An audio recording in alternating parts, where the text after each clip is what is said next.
মাজরনি এটা হচ্ছে শহীদ আব্দুল হামিদ এবং নজরুলের ভাই। ভাই আমার দুটো ভাইকে মারি এক ভাই দুই ভাই আমরা নামাজ পড়ে যাচ্ছিলাম, সেই সময় যা মারিছে 4:30 সময় দুই ভাইকে খুবই হত্যা করেছে। আমরা কি করবো, 2001 সালে আমাদের বাড়ি ঘর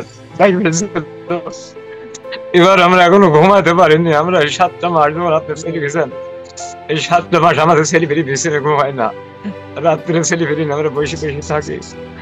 কি করবো, আমরা চাই আপনি ভালো থাকেন, আপনি দেশে এসে আমাদের ফোনের বিচারটা আপনার হাতে করেন। এই কথা বলে আমি শেষ করছি, আর কি বলবো, কিছু বলার নেই আমাদের। দুটো ভাই হারা গেল আমার, 4টে মানুষ আহত।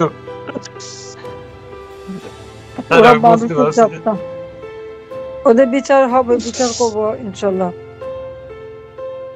আমি চাই আপনার হাত দিয়ে বিচারটা তাড়াতাড়ি এসে আপনি করে দেবেন, নাহলে আমরা বিচার করতে পারবো না। আমি বলে দিচ্ছি, আমাদের বিদেশে অনেক লোক আছে, তাদের বলে দেবো, ওরা দেখ আপনাদের সাহায্য